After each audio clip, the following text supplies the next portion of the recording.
By the end of this tutorial, what you will get is you will able to create a custom function for your project. So here in this example, I will show you how you can create this discount price custom function.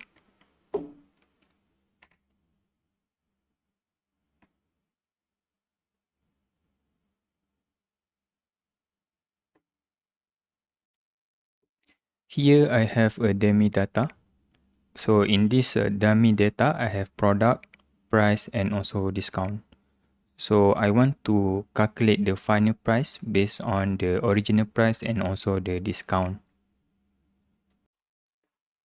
To create a custom function, click on the extension and also click on the app scripts.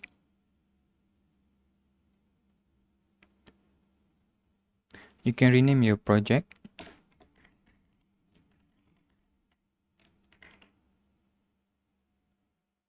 By default, it will create a my function. I have this prepared function to calculate the discount price. So this function, what it does is it will take two values, the price and also the discount percent.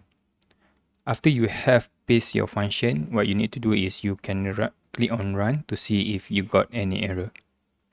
Now you can go back to your custom function file and you can start apply the function.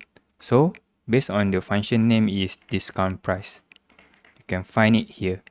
Okay, now it's available to you and you can send the value and also the second value and click enter.